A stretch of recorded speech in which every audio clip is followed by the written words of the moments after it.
Hi, Miss Miranda. I'm Lucy. I noticed that your son Alex was absent from school today. Is everything okay? Hi, yes, I'm sorry. Alex won't be able to come to school for a while. Is there anything specific that's keeping Alex from coming to school? Oh, nothing much. Alex said he wanted to go back to his hometown to visit his grandparents, so I took him there for a few days. I was so busy at work that I forgot to tell you. I'm really sorry. I see. That sounds like a nice trip. When do you expect Alex to be back at school? We're planning to stay for a few more days, but I'll make sure he catches up on any work when we return. He hasn't seen his grandparents in a long time, so I thought it'd be a good opportunity for him to spend time with them. I understand, but it's important for Alex to attend school regularly so that he doesn't fall behind on his studies. We have some exams coming up soon, and I want to make sure that he's prepared for them. Don't worry. Alex is a smart boy. He'll catch up on any missed work and do fine on the exams. I hope so. But I have to be honest with you. I'm concerned about Alex's academic performance and behavior at school recently. He's been struggling with his coursework lately, and I've noticed some strange behavior from him during class. Really? I wasn't aware of that. What kind of behavior? Well, he seems disengaged from the class and doesn't participate much in group activities. I've also noticed that he's easily distracted and fidgety during lessons. It's possible that there may be something else going on with him that's affecting his behavior. I haven't noticed anything unusual at home. Maybe he's just going through a phase. It's possible, but it's hard to say without knowing more about what's going on with him. But I think it would be a good idea to have him see a counselor or therapist to better understand what he's going through. I understand your concern, but I don't think that's necessary. Alex is just going through some growing pains. That's all. I understand your point, but as his teacher, it's my responsibility to ensure he gets the support he needs to succeed academically and emotionally. I would hate to see him fall behind or struggle with underlying issues. I appreciate your concern, Lucy. I'll keep an eye on him and let you know if there are any changes. Thank you, Miss Miranda. Please keep me updated on his progress and let me know if there's anything I can do to help.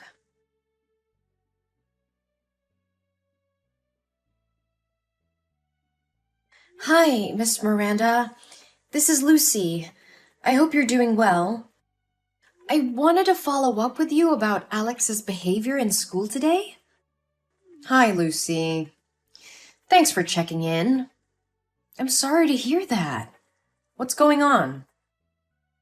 He seemed very disoriented and anxious and didn't participate in class activities. He's always sitting in the corner of the classroom looking for ways to shield his body. When I asked him about his trip to his hometown, he said he didn't go anywhere and was alone in the house. Oh, I don't know what's wrong with the boy. We did go on a trip to visit his grandparents, but maybe he's just forgotten. Apparently, he even took a picture with his grandparents and wanted me to print it out. I put some pictures in his school bag. You can open it to find them. I see them, but are you sure these are recent pictures of Alex? Because he looks smaller in these pictures. Oh, of course. I'm sure about it. Maybe because Alex has put on weight in the few days he's been with his grandparents. So you see it that way. Yes, but I noticed some bruises on his arms that looked like they were from someone grabbing him tightly, which had me concerned. I just wanted to ask if everything is all right at home. Oh, those bruises. Uh, yeah, he fell down while playing with his friends. It's nothing to worry about. I can't say for sure, but the bruises looked suspicious. And how Alex acted today made me think that something might be going on at home. Miss Miranda, I have to be honest with you. I'm concerned that Alex may have been abused. The bruises on his arms are a red flag for me, and his behavior at school has been really concerning lately. What are you talking about? That's ridiculous. He's my lovely son. I've never had any reason to abuse him. I understand that, but the bruises are still concerning. I would really like to speak with Alex and get a better understanding of what's going on. You know that there's a counseling room for psychology, right? Please take some time to come here and participate in a counseling session with me and Alex. As his guardian, your presence would be required. No, I am not allowing you to do that. You can't put my son in there and turn him into a psycho. He's just going through puberty changes. Don't overreact. Puberty at 7 years old? I don't think that's a valid reason. Miss Miranda, I understand you may feel uncomfortable with the idea of counseling, but I believe it's important for Alex's well-being that we explore these concerns. I still don't understand why you're making such a big deal out of this. He fell down. That's all. I appreciate that you're trying to explain the bruises, but as a teacher, it's my responsibility to look out for the welfare of my students. And right now, I'm worried that something might be going on with Alex that's causing him to act this way. You should stop talking nonsense about my son. You are not allowed to touch or talk to my son anymore. I will find a psychiatrist myself, so he'll be treated on my terms. We are dealing with some personal matters that we would rather keep private. I'm going to school to pick him up right now. I understand your concerns about privacy, but as Alex's teacher, it's important for me to ensure that he's getting the support he needs to succeed academically and emotionally. Please let me know if there's anything I can do to help.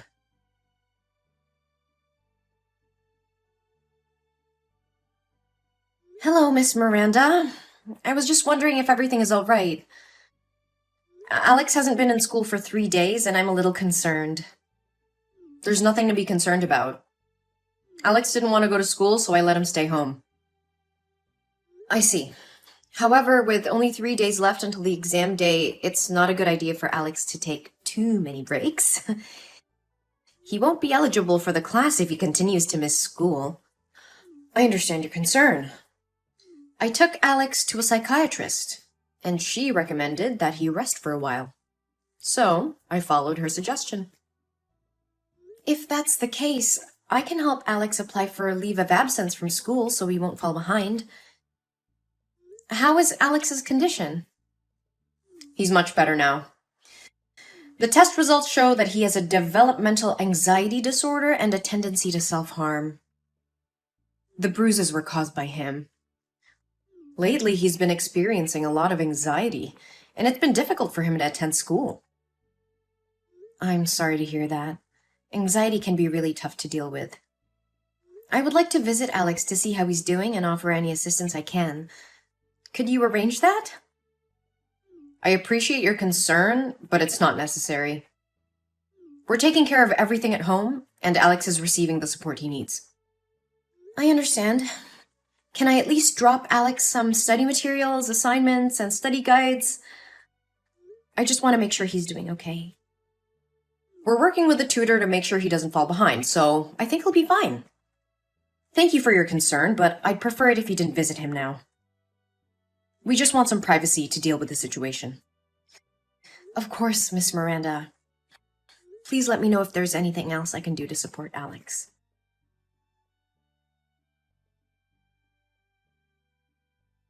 Why are there police officers at my door saying that Alex's teacher reported that I abused him? What nonsense did you say to the police? And where is my son? Where did you take him? I reported a serious child abuse case that occurred to my student Alex. I am just trying to protect him. What are you talking about? If you don't have proof, why are you accusing me? Are you trying to kidnap my son? I would never do anything cruel to Alex as you and your boyfriend did. Alex is in the hospital with me. The police have just finished taking his statement. What statement? What the hell are you talking about? After class today, I had to pass by your house. I noticed that your house was locked from the outside. even though you said you were at home with Alex. There were crumpled pieces of paper all over your yard with SOS written in Alex's handwriting. And I called out to Alex and tried calling you, but you didn't pick up. So I went inside to check. Alex was lying motionless on the floor, covered in whip marks and bruises. He was unconscious. This is outrageous. How dare you enter my property without my permission? You have no right to do that. Go ahead. I'm not afraid of you. I had to take action because I saw something that raised serious alarm bells. Alex was lying unconscious on the floor with whip marks and bruises all over his body. It was a horrific sight, and I couldn't just stand by and do nothing. You just make things worse. He was probably just sleeping. Just fell asleep? I broke the window to get in, and the noise was so loud that Alex didn't even move. That boy was unconscious, and the bruises were too severe to be self-inflicted. I called the police and took Alex to the hospital. But I already told you he is mentally ill and tends to harm himself. He's hit himself before, and I wouldn't be surprised if he did it again. Alex's emotions are very unstable. He's in a constant state of fear and panic. He shows very similar behavior to children suffering from abuse, especially when he sees a man wearing a belt. Moreover, Alex has very serious back injuries. So how could a 7-year-old kid hit himself in the back with such great force? You're wrong. He has a developmental anxiety disorder, and the bruises were caused by himself.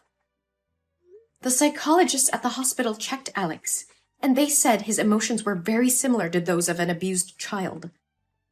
It's clear that he was physically abused, and you're responsible for it. This is ridiculous! You have no right to accuse me of abuse. I would never hurt my son. I'm not accusing you of anything, but the evidence speaks for itself. Alex's injuries are consistent with physical abuse, and as his teacher, it's my duty to report any suspicion of child abuse to the authorities. Moreover, Alex told us everything. Sam, what you did to your son is despicable. You starved him for 3 days and then left him alone to go on a trip with your boyfriend. And to make matters worse, you are the one who let your boyfriend hit him.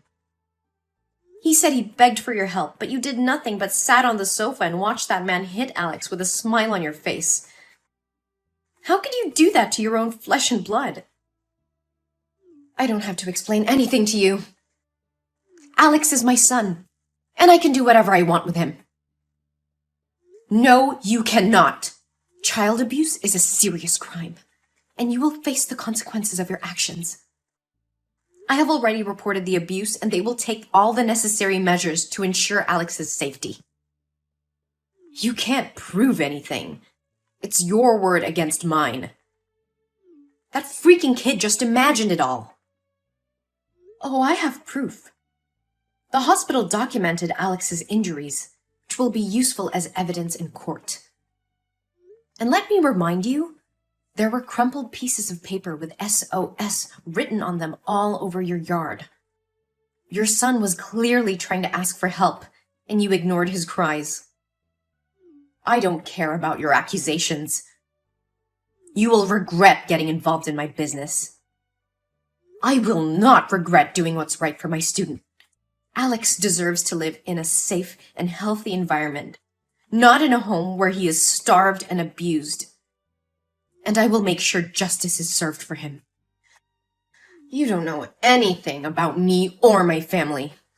Mind your own business and stay out of our lives. I will not turn a blind eye to child abuse. It's my responsibility as a teacher and as a human being to protect children from harm.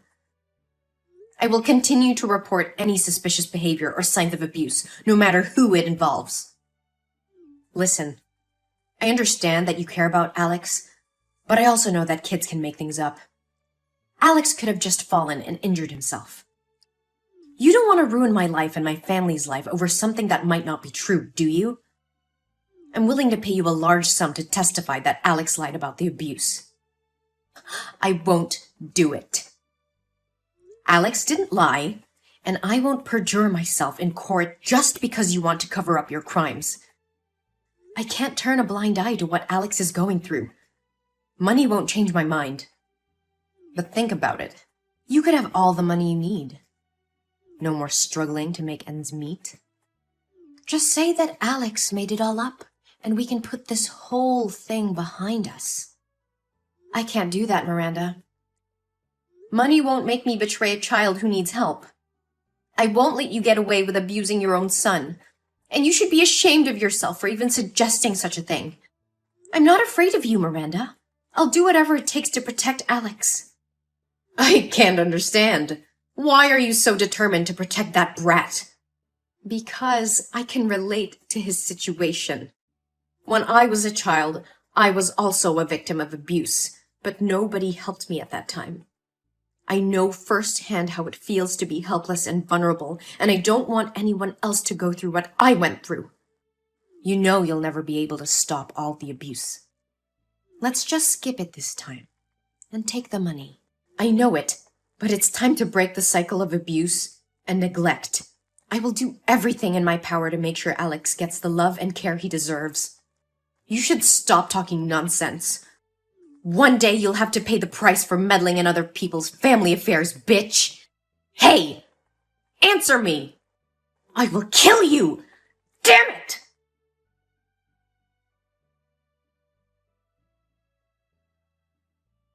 One day later, Sam and her boyfriend were arrested for child abuse. The police found evidence in their house, confirming the teacher's suspicions. Miranda and her boyfriend were charged and sentenced to jail for their heinous crimes. Meanwhile, Alex is recovering very well under the care of me and other friends and teachers in school. With love and care, he regained his strength and confidence. I have become his legal guardian, and he's thriving under my care. Alex's story inspired me to advocate for child protection and fight against child abuse. I started a campaign to raise awareness about child abuse and to promote the importance of reporting any suspicion of abuse. In the end, justice was served, and Alex found a new home where he's loved and cared for. Alex now has a chance to live a happy and fulfilling life, and I'm very happy for him.